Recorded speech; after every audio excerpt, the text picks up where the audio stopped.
ब्रह्मा गुरुर्विष्णु गुरुर्देव महेश्वरः गुरुः साक्षात् परब्रह्म तस्मै श्री गुरुवे नमः। अखंडमंडलाकारं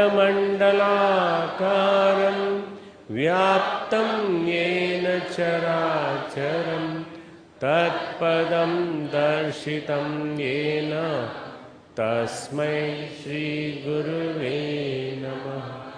मातृवत् लालयित्री च पितृवत् मार्गदर्शिका नमोस्तु गुरुसत्तायै श्रद्धा प्रज्ञायुताचया श्रद्धा प्रज्ञायुताचया।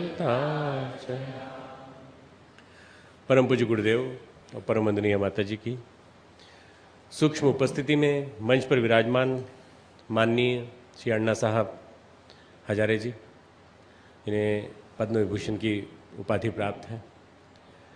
हम बड़े गौरवान्वित हैं कि आज आपकी उपस्थिति हमारे बीच में है।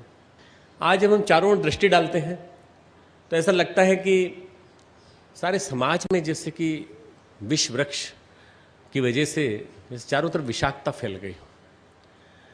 जहाँ देखें भ्रष्टाचार, जहाँ देखें अश्लीलता का जहर, जहाँ देखें वहाँ अव्यवस्था, जहाँ देखें वहाँ राष्ट्र देवता को कुछ न मान करके कुछ न कुछ नुकसान पहुँचाने की वृत्ति। थोड़े दिन पहले आप लोगों ने टीवी पे देखा होगा कि राष्ट्र की संपत्ति जलाई जा रही है, रेल को जलाया जा रहा है, बस को जलाया जा रहा है। मालूम नहीं किस वजह से लोग सारा गुस्सा ट्रेन पे निकालते हैं, बस पे निकालते हैं, मुझे समझ में नहीं आता। आखिर ट्रेन ने और बस ने किसी का क्या बिगाड़ा है? लोग बाग रुके हुए हैं, न जाने कितने लाख ट्रक रुके हुए हैं, सारा सामान रुका हुआ है, महंगाई बढ़ती जा रही है, किसी को किसी पे विश्वास नहीं। सब कह रहे हैं कि साहब हमसे दिया गया वादा पूरा नहीं किया, वादा पूरा करो। ये जो हमारे यहाँ वृत्ति पैदा हो गई है, इस वृत्ति की वजह से ढेर सारे असुर पूरी की पूरी हमारी संस्कृति को समाप्त करने के लिए तुल गए हैं पूरी तरह से। हमारी संस्कृति ऋषि संस्कृति है, ग्रामीण संस्कृति है, पर्यावरण के प्रति साथ रहना सिखाती है और हमें ऐसा सिखाती है कि हमें प्रकृति के साथ सामंजस्य बिठाते हुए रहना चाहिए। गांधी जी ने कहा था, there is enough for everyone's need but there is not enough for everyone's greed. सबकी आवश्यकता के अनुरूप यहाँ काफ़ी है, पर सबकी लालच के लिए यहाँ काफ़ी नहीं है। आदमी क्या हो गया? लालची हो गया है। आज की सबसे बड़ी, अगर कोई मुझसे पूछे कि कारण क्या है, ये आस्था संकट जो फैल गया, इसका कारण क्या है? तृष्णा, आदमी की तृष्णा। ज़्यादा से ज़्यादा रातों रात कमाने की इच्छा, ज़्यादा से ज़्यादा पाने की इच्छा, ज़्यादा से ज़्यादा पृथ्वी से कितना ज़्यादा ले सकते हैं। पृथ्वी के पेड़ लगते हैं तो पेड़ कितने सुंदर लगते हैं, पर उन पेड़ों को काट दें। इन पेड़ों को काट करके इनसे टिम्बर से फर्नीचर बनेगा, फर्नीचर बनेगा तो बड़े घरों में शोभा देगा। आपने कभी कल्पना की कि एक पेड़ को बड़ा होने में कितना समय लगता है? ये सारी की सारी अदूरदर्शिता है हमारी, जिसकी वजह से हमने औद्योगिकरण, शहरीकरण, मल्टीनेशनल्स कंपनी का आगमन और उसके बाद फिर जो तथाकथित समृद्धि आई है वो किस कीमत पर आई है? प्राकृतिक असंतुलन की वजह से। और प्राकृतिक असंतुलन के भारत में ऐसी बात नहीं, पूरे विश्व में पागलपन छाया हुआ है। सारे विश्व में एक पागलपन छाया हुआ है। किसी तरह से हमें पैसा कमाना है और उस पैसे कमाने के लिए जो एक तृष्णा है वो इतनी ज़्यादा बढ़ती जा रही है कि उसके लिए हमें बेईमानी का रास्ता अख्तियार करना पड़े तो वो भी हम करने को तैयार हैं। मित्रों, ये देश, वर्तमान देश, उन आज़ादी के लिए लड़ने वालों का देश नहीं है। ये भारत उन लोगों का नहीं है जिन लोगों ने कि सपने देखे थे कि किसी तरह से हम जब भारत को आज़ाद करेंगे तो भारत में हम आज़ाद भारत में सांस ले सकेंगे। वो आज़ाद भारत में सांस लेने वाला भारत सन 47 की आज़ादी के बाद ऐसे लोगों के हाथ में पड़ गया जिन्होंने इसको प्रेम से बांट करके खाया है। जीवन इतनी तरह से खाया है जहाँ से कुतर सकते थे, जैसे चूहे कुतरते हैं किसी चीज़ को, ऐसे पूरी तरह से कुतर कुतर के सारे राष्ट्र के कोने कोने से उन्होंने प्रेम से उसका जितना बंटाधार कर सकते थे उतना कर दिया। कई बार लोग कहते हैं कि हमारे देश का सोना ब्रिटिश लोग चुरा के ले गए। मैं इंग्लैंड गया तो मैं देखा, मैंने वेस्टमिंस्टर में, मैंने कहा हाँ सोना तो ले गए, सारा सोना सोने से पूरा मंडित कर दिया। पूरी पार्लियामेंट उनके सोने से लगी। वेस्टमिंस्टर एबी जो है उनके पार्लियामेंट सोने से लदी हुई है पूरी पूरी। पर वो सोना जो ले गए वो तो ले गए, पर उसके बाद हमारे देश के जो काले अंग्रेजों ने जो किया वो क्या किया? काले अंग्रेजों ने भ्रष्टाचार का जो एक असुर फैलाया, भ्रष्टाचार का जो उन्माद फैलाया, उस उन्माद के कारण आज चारों तरफ मारामारी है। मित्रों, ऐसे समाज में जिसमें कि ढेरों समस्या हों, उन ढेरों समस्याओं का जब मैं जिक्र आपके सामने करूं तो आप नेगेटिव मत होना। आप ये समझना कि मैं आपके सामने उसके समस्या का उपचार बताने जा रहा हूं। डॉक्टर क्या करता है? पहले डायग्नोसिस करता है, पहले नब्ज पे हाथ रखता है, नब्ज पे हाथ रख के बताता है कि भाई पल्स तेज चल रही है, बहुत जल्दी कुछ, और वैद्य होता है तो फिर वो ये भी बता देता है कि किस गति से चल रही है, इसमें क्या क्या कमियां हैं, और वातज है कि पित्तज है कि कफज है, दुनिया भर की बातें बताता है। पर मैं तो वैद्य नहीं हूँ, मैं तो चिकित्सक हूँ, आधुनिक चिकित्सक। मैं उसी दृष्टि से बताना चाहता हूँ कि आज के समाज की नब्ज पर जब हाथ रखते हैं तो ऐसा लगता है कि जो बीमारी है सबसे बड़ी वो ये है कि आदमी की आस्था अपने आप के प्रति खो गई है, और अपने आराध्य के प्रति खो गई है, अपने इष्ट देवता के प्रति खो गई है, और अपने राष्ट्र देवता के प्रति खो गई है। भले ही मंदिर जाने वाले ढेर सारे व्यक्ति हों, भले ही मंदिरों में आज जाने वालों की संख्या कई गुना हो गई हो, 50 गुना, 100 गुना, 1000 गुना हो गई हो, पर वो मंदिर में जाने वाले व्यक्ति सही में यदि राष्ट्रवादी होते, यदि अध्यात्मवादी होते, यदि सही अर्थों में अपने जीवन में अगर अच्छाइयों का त्याग करते, थोड़ा तो बदलते। अरे भगवान के पास गए और भगवान का 1% हिस्सा भी लेके नहीं आए। देवी के पास गए, देवी का प्यार लेके नहीं आए। जहां गए वहां तुम गंदगी छोड़ के और आ गए, न जाने क्या क्या तुम करके आ गए। मित्रों, आज बद्रीनाथ केदारनाथ की यात्रा, 4 धाम की यात्रा, फिर यहाँ पे ढेरों देवियाँ हैं, जहाँ जहाँ जाओ वहाँ मंदिर, सब मंदिरों में ढेर सारे लोग, लाखों लोग जाते हैं। और मुझे लगता है कि भगवान भी ऊपर से देखते होंगे कि भारत में इतने सारे लोग मंदिर जाते हैं तो निश्चित रूप से आस्तिकता का वातावरण होगा, पर आस्तिकता का वातावरण नहीं है। आस्तिकता वातावरण दिखावा है, दिखावा। भगवान को पता चल जाए ये मालूम नहीं है। भगवान तो बहुत समझदार है ना। भगवान से ज़्यादा लोगों को मालूम पड़ना चाहिए कि मैं भगवान में विश्वास करता हूँ। लोगों को मालूम पड़ना चाहिए कि मैं मंदिर बनाता हूँ, मंदिर में पैसा देता हूँ, मंदिर जाता भी हूँ, और मैंने बहुत सारे काम किए, मैं ट्रस्टी भी हूँ, मैं ये भी हूँ, मैं ये भी। ये जो आज जो एक तृष्णा का जो असुर फैल गया है, इसकी वजह से सारे समाज में कई गलत गतिविधियाँ चल रही। भ्रष्टाचार, मैंने जैसे कहा, राष्ट्रीय आपदा है, और राष्ट्रीय आपदा के रूप में इसका ट्रीटमेंट भी किया जाना चाहिए। इसके साथ साथ बहुत अधिक पाने की कामना, जल्दी से जल्दी, तो उसी के लिए भ्रष्टाचार आदमी करता है। अव्यवस्था, मेरे घर में अगर मान लो कोई गड़बड़ी हो जाए, जैसे लाइट नहीं जल रही है, तो मैं क्या करूँगा? बिजली वाले को बुलाऊंगा, जब तक व्यवस्था नहीं हो जाती तब तक चैन से नहीं बैठूंगा। आप राष्ट्र देवता के जब मंदिर को तोड़ते हैं, आप पटरियों को उखाड़ते हैं, तो आपके मन में ये नहीं आता कि ये आप राष्ट्र देवता को आप नुकसान पहुंचा रहे हैं? आप कोई ईंट को तोड़ रहे हैं तो भी आप गड़बड़ कर रहे हैं। आप जब पर्यावरण के साथ खिलवाड़ करते हैं तो आपको नहीं लगता कि खिलवाड़ के लिए कुछ आवाज़ उठनी चाहिए, कोई लोगों को खड़ा होना चाहिए? अरे आवाज़ उठाने में क्या जाता है, एक आदमी खड़ा होता है, बाकी आने वाले पीछे ढेर सारे खड़े होते चले जाते हैं। झंडा लेकर के जो आगे चलता है उसी को सबसे ज़्यादा श्रेय मिलता है। मित्रों, आवाज़ तो उठा के देखो। हम आवाज़ उठाने में भी डरते हैं।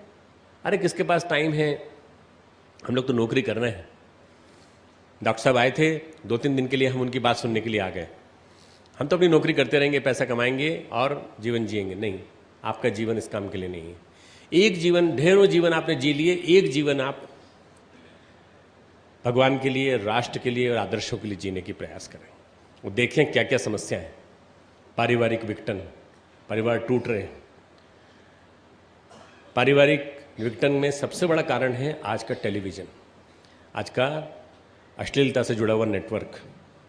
और इसकी वजह से क्या हो रहा है कि घर घर में एक असुर चला गया है जिसका नाम है टेलीविज़न का जो नेटवर्क है, cable network, direct to home.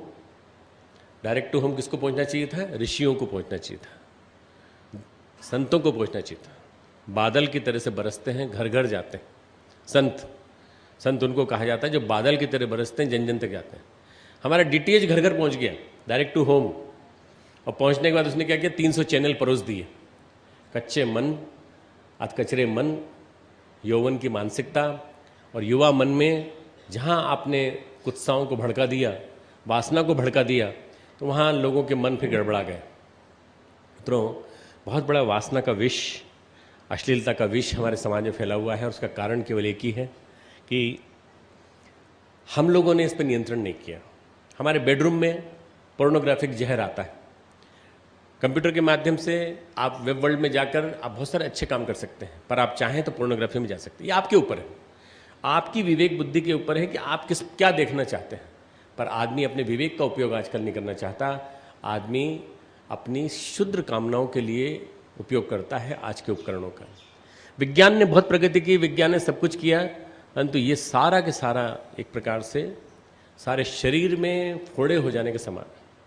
अगर एक पका हुआ फोड़ा हो तो उसकी सर्जरी की जा सकती है। शरीर में कहीं पका हुआ फोड़ा है यहाँ पर, तो क्या करेंगे, उसको पालेंगे नहीं। ये नहीं कहेंगे भाई थोड़ा पलने दो, थोड़ा और बड़ा हो जाने दो, और क्या फर्क पड़ता है, चरण दो, एंटीबायोटिक से ठीक कर देंगे। डॉक्टर क्या कहता है, इसको चीरा लगाना ठीक है, और चीरा लगा करके इसको निकाल देते हैं।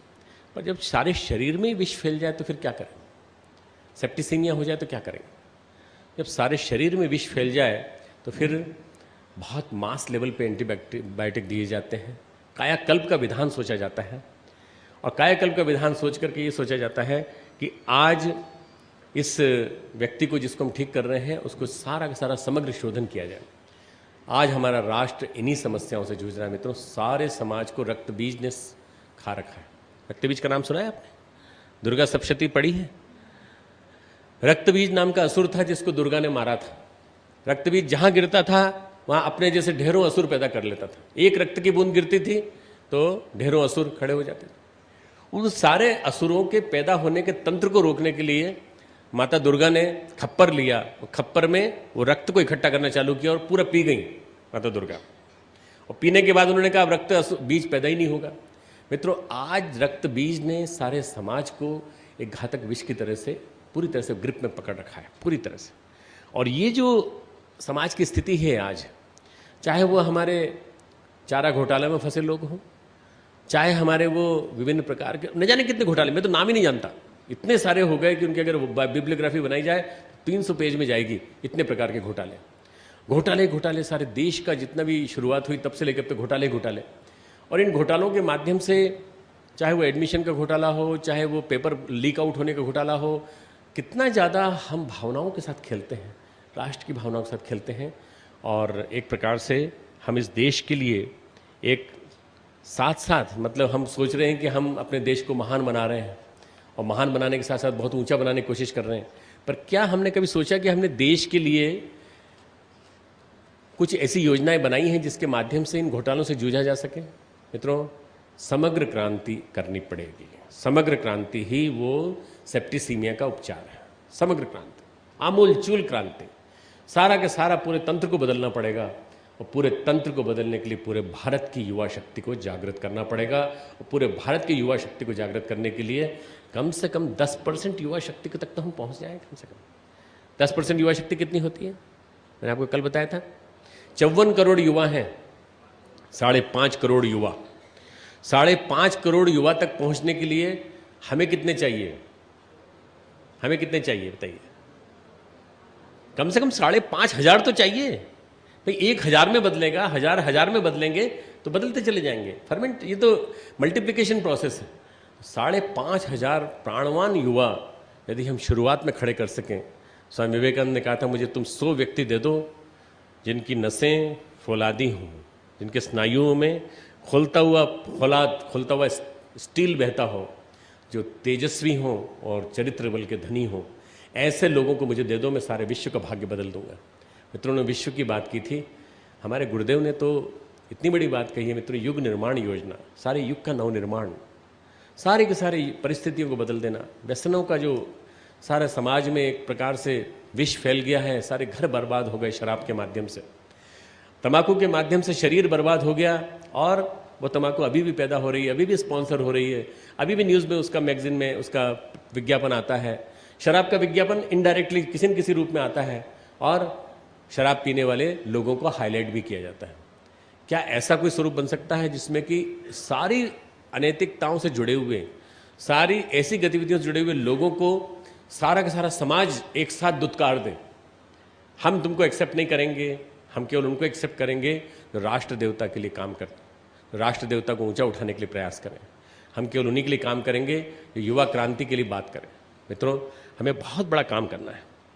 भ्रष्टाचार के पंख में फंसे हुए कर्णधार सामाजिक दुरावस्था को लाने वाले लोग, नेता, शहरीकरण, नशेबाजी, विघटित होते परिवार, पर्यावरण प्रदूषण, गर्म होती धरती, पिघलते हुए ग्लेशियर, बिगड़ता हुआ मौसम, ये सारी चीज़ों को, खेती हमारी पूरी बंजर होती हुई, खेती की वजह से आत्महत्या करते हुए किसान, और इससे सारा का सारा विघटित होता हुआ पूरा का पूरा प्रजातंत्र, हमारा प्रजातंत्र में घुसा हुआ एक और विषाणु, बहुमत के आधार पर विजयी, एक तंत्र विजयी हो जाता है तो पूरे भारत की राजनीति को प्रभावित करता है। अभी हमारे यहाँ चुनाव हुआ तो उससे पूरी भारत की राजनीति प्रभावित हुई। मित्रों, कोई व्यक्ति अपनी मानसिकता से पूरे भारत को कैसे प्रभावित कर सकता है? बहुमत की राजनीति में सबसे बड़ा एक परेशानी ये है कि हम ये नहीं जानते कि ये छोटे छोटे दल कितने हैं जो आगे चलकर हमारा मार्गदर्शन, हमारे देश की राजनीति का संरक्षण करेंगे। पर है मित्रों, हमारे गुरुदेव ने कहा है राजनीति से दूर रहो, तो हम राजनीति से दूर रहते हैं। उन्होंने कहा हम राजनीति में भाग क्यों नहीं लेते? हम राजनीति में भाग क्यों नहीं लेते? मार्गदर्शन करने के लिए पैदा हुए हैं। हमें राजनीति का मार्गदर्शन करना है, राजनीति को सही दिशा दिखानी है। हमें राजनीति को में भाग लेकर, राजनीति में प्रवेश करके अपने आप को भ्रष्ट नहीं बनाना, अपने आप को दलदल में नहीं प्रवेश कराना। मित्रों, आज जो राजनीति का स्वरूप है वो आने वाले 4 वर्षों में बड़ी तेजी से बदलेगा, क्योंकि हमारा मूवमेंट जितनी तेजी से गति पकड़ेगा उतनी तेजी से राजनीति बदलेगी, उतनी तेजी से समाज बदलेगा। तो सारा युवा वर्ग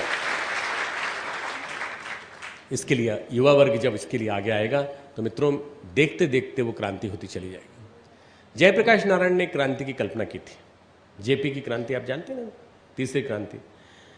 जयप्रकाश नारायण बिहार के नेता, उनकी पत्नी प्रभावती, दोनों ने मिलकर के क्रांति की रूपरेखा रखी और उस समय जनता पार्टी की सरकार बनी। और उस जमाने में कई छात्र नेता निकल के आए, सारे भटक गए। जैसे उनकी मृत्यु हुई वे सब भटक गए, वो भी स्वयं मार्गदर्शन नहीं दे पाए अपने सामने। तो मित्रों, क्रांति जब की रूपरेखा जब बनती है तो क्रांति के 3 आधार होते हैं: सामाजिक आधार, बौद्धिक आधार और आध्यात्मिक आधार। सामाजिक क्रांति, बौद्धिक क्रांति सफल कब होती है? जब तक नैतिक क्रांति नहीं होगी तब तक कोई सफल नहीं हो। आध्यात्मिक क्रांति के आधार पर ही सारी क्रांतियां सफल होती हैं। यदि हमें समाज में परिवर्तन लाना है, यदि हमें बुद्धिजीवियों में परिवर्तन लाना है, यदि हमें एलाइट्स वर्ग में, पढ़े लिखे वर्ग में परिवर्तन लाना है, ऑफिसर्स में परिवर्तन लाना है, तो हमें आध्यात्मिक आधार को लेकर चलना पड़ेगा। आध्यात्मिक आधार धर्म से अलग है। धर्म बहुत बड़ा शब्द है। धारणा धर्म इत्याहु धर्मो धारयति प्रजा।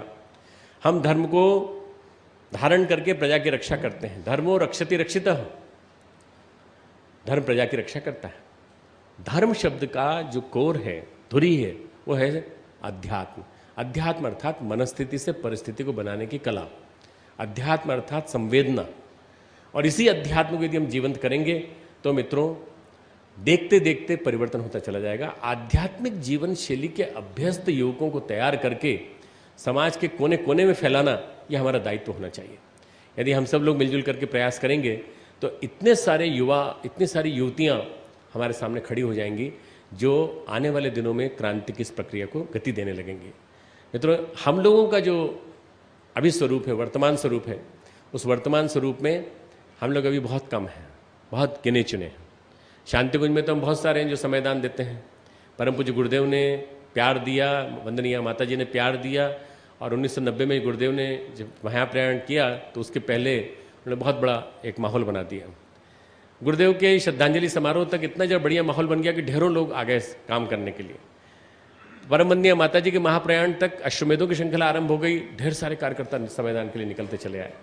तो उसके पश्चात हम सब लोगों ने मिलकर के मिशन को आगे बढ़ाया है और उस सब में वैज्ञानिकता का समावेश हुआ। देखते देखते आज मिशन जहाँ गुरुदेव ने छोड़ा, जहाँ माता जी ने छोड़ा, वहाँ से कम 100 गुना आगे बढ़ा है। मैं 100 गुना बोल रहा हूँ, कई लोग 1000 गुना बोलते हैं, तो निश्चित रूप से आगे बढ़ा। श्रेय किसको जाता है? हमारे रीढ़ को। रीढ़ कौन है? युवा शक्ति। रीढ़ की हड्डी जब बीमार हो जाती है तो आदमी बूढ़ा हो जाता है, छड़ी हाथ में आ जाती है, बैठते बनता नहीं। और रीढ़ जब सही रहती है तो आदमी स्ट्रेट खड़ा रहता है, बिल्कुल स्ट्रेट। और जो स्ट्रेट खड़ा रहता है वो युवा कहलाता है।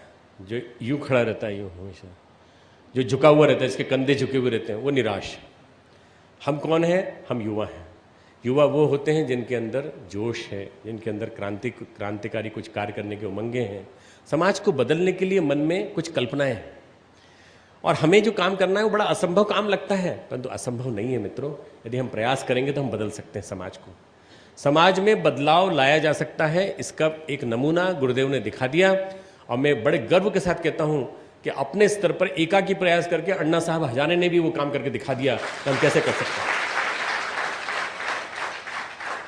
आपको कितनी असुविधाएं आई होंगी, आपने अपनी जो फौज की जो नौकरी थी उससे जो वेतन मिला और उसमें जो भी कुछ पैसा मिला वो पूरा पैसा लगा दिया, लोन लिया और लोन लेकर के सारे गांव को सुधारने का एक अभियान बनाया। इस गांव को जहां नशेखोरी की वृत्ति थी, नशा छुड़वाया। जहां पर ये छोटे छोटे चेक डैम बना करके लोगों को श्रमशीलता की प्रवृत्ति बढ़ाई और चारों तरफ पहाड़ियों से घिरे हुए इस खुशनुमा गांव में जो पर्यावरण की क्रांति ला करके दिखा दी कि हर गांव अपनी सूरत बदल सकता है। केवल यही नहीं कि केवल सूरत बदलनी है, हमारे यहाँ रहने वाले, गांव में रहने वाले लोगों का स्वभाव भी बदलना है, नेचर भी बदलना है, प्रकृति के साथ चलने का उनका एक माहौल बनाना है। उनके जीवन में ऐसा कुछ आंदोलन चले जिससे कि प्रकृति के साथ जीना सीखें।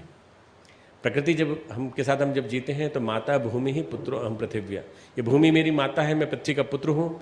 इस नाते हम पृथ्वी के लिए कुछ करने की बात मन में आती है और वो चीज़ यहाँ दिखाई पड़ती है मित्रों।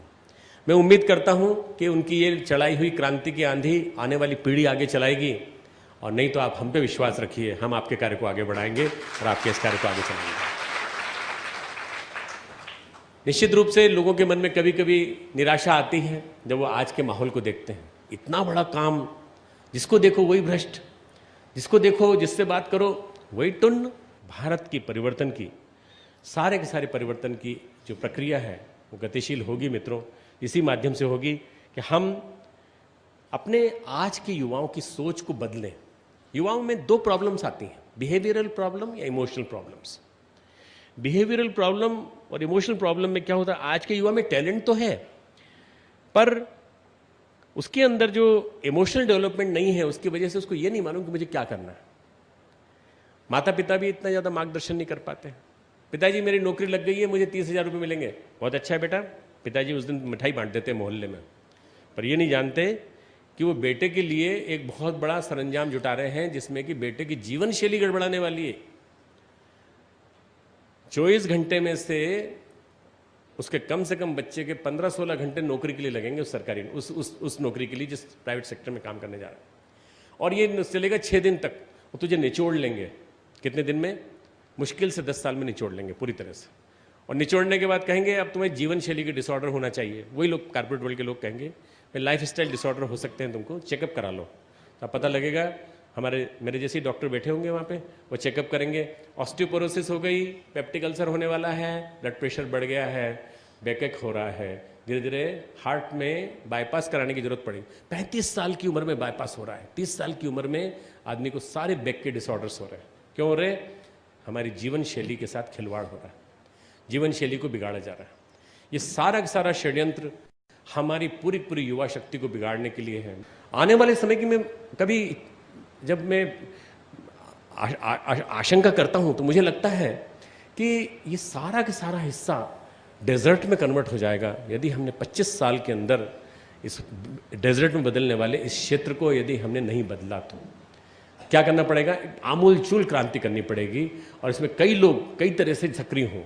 कुछ बुद्धिजीवियों के बीच जाएं, कुछ पर्यावरणविदों के बीच जाएं, कुछ छात्रों के बीच में जाएं, कुछ शिक्षकों के बीच में जाएं, कुछ किसानों के बीच में जाएं। और ये क्यों आत्महत्याएं हो रही हैं? क्या हम नहीं रोक सकते इसको? क्या हम उनको राजी नहीं कर सकते कि नहीं, आपको आर्टिफिशियल जो आप फर्टिलाइजर यूज करते हैं इसके बजाय आप कंपोस्ट फार्मिंग यूज करिए, आप नेटिव फार्मिंग यूज करिए, आप वर्मी कंपोस्ट यूज करिए। और उसके लिए हम सारा तंत्र बनाएं, प्रशिक्षण का तंत्र बनाएं, गांव-गांव प्रशिक्षण का तंत्र बने। मित्रों, गायत्री परिवार को बहुत बड़ा काम करना, हरक्यूलियन टास्क। मैं आज समग्र क्रांति की पृष्ठभूमि के साथ एक हरक्यूलियन टास्क दे रहा हूं और ये तभी हो पाएगा जब हम जन जागरण कर पाएंगे। जन जागरण, जनता के बीच में अवेयरनेस कैंपेन, अवेयरनेस, बहुत ज़्यादा बड़े स्तर पर जागृति का भाव। और ये जागृति का भाव यदि पैदा होगा तो हम इंडिविजुअली कुछ करें और कुछ समूह रूप में करें, हम लोग सब मिलजुल करके करें, एक प्लेटफॉर्म बने जिसके माध्यम से हम करें।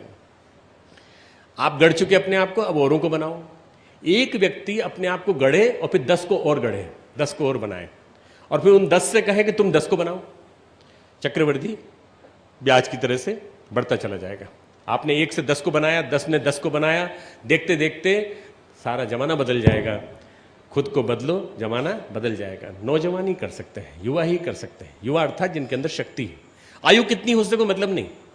आयु 40 भी हो सकती है, 50 भी हो सकती है, 60 भी हो सकती है, 70 भी हो सकती है। 20 साल का वो युवा जिसके कंधे झुके हुए हैं, जो कह रहा है मेरी तो सारा की सारी उम्मीद टूट गई जब मैं फेल हो गया, अब मुझे कुछ नहीं समझ में आता, अब तो मैं सोचता हूं कि जीवन जीना बेकार है। ये कौन है? बूढ़ा है। इस बूढ़े को अकल दो, इस बूढ़े को आशावाद के संदेश दो। जो आशावादी है वो युवा है, जो उम्मीद जिंदा रखता है वो युवा है, और जो राष्ट्र निर्माण के काम में लगा हुआ है, अपने साथ साथ पूरे राष्ट्र की चिंता करता है, वो युवा है। तो मित्रों, ऐसे युवाओं को पकड़िए जिनके पास कुछ उमंगें हैं। हमारा देश आज़ाद हो गया था, और आज़ाद होने वाले युवाओं में एक ज्वार आया। नेहरू आए, श्री अरविंद आए, सतीश चंद्र मुखर्जी। एक डॉन करके मैगजीन निकलती थी, उसके संपादक थे, विजय कृष्ण गोस्वामी के शिष्य थे। उन्होंने कहा कि हमारा देश आज़ाद तो हो जाएगा, पर हमें क्या करना चाहिए? जगह जगह स्वाध्याय मंडल खड़े करना चाहिए। हमने स्वाध्याय मंडल नाम दिया है, पर उन्होंने स्टडी सर्कल नाम दिया है। Study circle. आप लोगों को भी लगे कहीं ऐसा कि स्वाध्याय मंडल नाम अच्छा नहीं लग रहा लोगों को, स्टडी सर्कल नाम दे दीजिए, क्या दिक्कत है? पढ़े लिखे लोगों में नाम ये फेमस भी हो सकता है। स्टडी सर्कल सतीश चंद्र मुखर्जी ने बनाया, पर बंगाल में बना करके रह गए, बंगाल से आगे नहीं निकल पाए। और उसके कारण क्या हुआ कि मित्रों, वो आंदोलन केवल बंगाल तक सीमित रहा, पर बंगाल में ढेर सारे क्रांतिकारी निकले। सन्यासी आंदोलन को गति देने वाला जो एक आनंद मठ उपन्यास लिखने वाले बंकिम चंद्र, वहाँ से चालू हुआ ये आंदोलन। देखते देखते गति पकड़ते पकड़ते कहाँ से कहाँ तक पहुँच गया।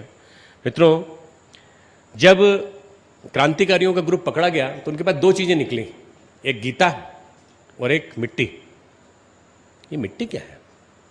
विचक्राफ्ट नाम का जज था, नाम भी बड़ा विलक्षण, विचक्राफ्ट, कलकत्ता का जज था हाईकोर्ट का। उसने कहा इस मिट्टी के एनालिसिस कराओ, तो बोले दक्षिणेश्वर की मिट्टी है भाई साहब। ये उस दक्षिणेश्वर की मिट्टी है जहां पर क्रांतिकारी पैदा हुए, जहां पर रामकृष्ण परमहंस ने अंतिम श्वास ली, और जहां पर हमारे स्वामी विवेकानंद जैसे व्यक्ति महापुरुष पैदा हुए। तो इस मिट्टी की जांच कराओ, ये कहीं बम बनाने का मसाला तो नहीं है। तो लोगों ने कहा इसकी अकल जो है फिर गई है, फिर भी करा लेना चाहिए। चेकअप कराया गया, जांच कराई गई, और उसने गीता के कई अनुवाद कराए कि गीता में जरूर कहीं ना कहीं लिखा हुआ है कि अंग्रेजों के खिलाफ विस्फोट करना चाहिए। कहीं ना कहीं लिखा हुआ है, हर एक के पास गीता मिली। अरे उनको क्या मालूम कि गीता क्या जीना सिखाती है? गीता सिखाती है स्वधर्म को जीना। गीता कहती है अपने राष्ट्र के लिए जीना। गीता कहती है क्षत्रिय धर्म जीना, निष्काम धर्म जीना, बिना किसी कामना के जीवन जीना। और यदि तू इस काम को नहीं करेगा तो तुझे तेरा स्वभाव स्वयं करा देगा। भगवान कहते हैं यदि तू नहीं करेगा तो तेरा स्वभाव करा देगा। तेरी समझ में आया कि नहीं? आ गया। नष्टो मोह स्मृति लब्ध्वा, मेरा मोह नष्ट हो गया, मेरे को स्मृति प्राप्त हो गई, मैं कौन हूं। मित्रों, आज अधिकांश लोग मोह की निद्रा में आवृत्त हैं। स्मृति समाप्त हो गई है कि हम कौन हैं। हम आजाद देश के भारतवासी हैं, हम युवा हैं, उनको स्मृति दिलानी है तुम कौन हो, इसका बोध कराना है कि तुम कौन हो। और जब तुमको बोध करा दोगे आप उनको कि आप कौन हैं, तो उसके बाद जमाना बदलता चला जाएगा। मित्रों, आप और हम सब मिलजुल करके यदि प्रयास करेंगे तो जमाने को बदल सकते हैं। जमाना हमसे है, हम जमाने से नहीं। जमाना हमसे है, हम जमाने से नहीं। हम जमाने को बदल देंगे यदि हम में दम है, और दम है तो निश्चित रूप से गायत्री परिवार और जुड़े हुए संगठन, हम सब लोग मिलजुल करके एक समग्र क्रांति ला करके दिखा सकते हैं। केवल थोड़ा सा छोड़ना है। सुभाष चंद्र बोस ने कहा था तुम मुझे खून दो, मैं तुम्हें आज़ादी दूंगा। गुरुदेव ने कहा तुम मुझे अपनी संकीर्णता दे दो, मैं तुम्हें महानता दूंगा। तुम मुझे संकीर्णता दे दो, मैं तुम्हें महानता दूंगा, मैं तुम्हें महान व्यक्ति बना दूंगा। मित्रों, इतना बड़ा अवसर महामानव बनने का पहले कभी नहीं आया जितना अभी आया है। ऐसा अवसर यदि हम चूक गए तो फिर समय चला जाएगा और हम देखते रह जाएंगे। अवसर एक ऐसी चीज़ है जिसको पहचानना सबसे बड़ी बुद्धिमत्ता है। जो अवसर को चूक जाता है वो चला जाता है। मुझे कई बार कई यात्राओं में कई लोग मिलते हैं, 35 साल की उम्र हो गई, लड़के लड़कियां 35 साल की उम्र हो गई, शादी नहीं हो रही। लड़के रोते हैं मेरे सामने, शादी नहीं हो रही। मैं तूने अवसर चुका दिया, अवसर चूक गया। अब तेरी उम्र की लड़की कहीं मिल जाए तो बता देना, हम शादी करा देंगे। आईएएस करने का मन था, पर अब 30 साल से ऊपर की उम्र हो गई, 3-3, 4-4 बार बैठ चुके, नहीं हुआ। अवसर पे नहीं किया। अवसर की महत्ता को पहचानो। यदि आपने ये अवसर गंवा दिया तो सब कुछ हाथ से निकल जाएगा। मित्रों, 2007 से लेकर 2015 तक का 8 साल का समय बड़ा महत्वपूर्ण है, जिसमें प्रथम 4 वर्ष और भी ज़्यादा महत्वपूर्ण है। 2011-2012 में जन्म शताब्दी वर्ष है परम पूज्य गुरुदेव का, उनके 100 साल पूरे होने जा रहे हैं, सेंटेनरी ईयर है। हमको 2011 तक एक निर्धारित टारगेट पूरा करना है। मैं कल आपको रोड मैप 2011 दूंगा और आपको बताऊंगा कि हमको क्या करना है आने वाले 2011 तक। को उस क्रांति को गतिशील करना है जिसमें कि हमको जन जन के बीच पहुंचना है, उन किसानों के बीच में पहुंचना है जहां तक कोई नहीं पहुंचा, उन भीलों आदिवासियों के बीच में पहुंचना है, गांव गांव पहुंचना है, शहर शहर पहुंचना है, फैक्ट्री फैक्ट्री पहुंचना है, मल्टीप्लेक्सेस में पहुंचना है, हमको फैक्ट्रीज आईटी कंपनीज में पहुंचना है, हमको उन सब लोगों के बीच में पहुंचना है जिनके पास अभी ज्ञान नहीं पहुंचा, जिनके पास शिक्षा भी नहीं पहुंची। जिनके पास शिक्षा नहीं पहुंची उनको शिक्षा देना है, जिनके पास शिक्षा पहुंच जाए उनको ज्ञान देना है, जिनके पास ज्ञान पहुंच जाए उनको संस्कार देना है, और जिनको संस्कार पहुंच जाए उनको स्वावलंबी बना करके जीवन जीना सिखा के अपने पैरों पे खड़ा करना है। बहुत बड़ा काम है हमारे जिम्मे, बहुत बड़ा भार दे करके आज आपको भेज रहे हैं, यहाँ दीप यज्ञ करने जा रहे हैं कि ये जो भार है ये भार नहीं है बल्कि हमारा कर्तव्य है। और इस कर्तव्य को करने के लिए, याद दिलाने के लिए, मैं समझता हूँ इससे सुंदर कोई स्थान नहीं हो सकता था जहाँ कर्तव्य का पाठ पढ़ाया गया। कर्तव्य का पाठ पढ़ने के साथ साथ यहाँ न जाने कितने लोगों का शिक्षण, मसूरी से आने वाले आईएएस ऑफिसर का प्रशिक्षण सब चलता रहता है। ऐसे स्थान पर यदि बैठ करके हम लोगों ने कुछ बातें की हैं तो इन बातों के पीछे ऋषि की प्रेरणा है, ऋषि का वाक्य है, और हिमालय से आने वाली वो महाकाल की वाणी है, और वो महाकाल की वाणी हमें बराबर प्रेरित कर रही है। युग परिवर्तन, युग परिवर्तन, युग परिवर्तन, इससे कम में कोई समझौता नहीं। हमें जमाने को बदलना है, हमें जमाने को बदलना है, और जमाने को बदलना है इसके लिए क्या करना है? शुरुआत अपने आप से करनी है। हम बदलेंगे, हम सुधरेंगे। अब दोनों अब हाथ खड़ा करके बोलेंगे, हम बदलेंगे, हम सुधरेंगे। बदल जाओगे आप लोग, सुधर जाओगे आप लोग। पूरी उम्मीद है कि जितने लोग यहाँ बैठे हैं 200, यदि ये बदल गए तो जमाना देखते देखते बदल जाएगा। जमाना यहीं से बदलने की शुरुआत होती है। परिवर्तन सुनिश्चित है, सतयुग की वापसी सुनिश्चित है। भारत के लिए आने वाले 1000 वर्ष सतयुग के होने वाले हैं, ये भविष्यवाणी है मित्रों।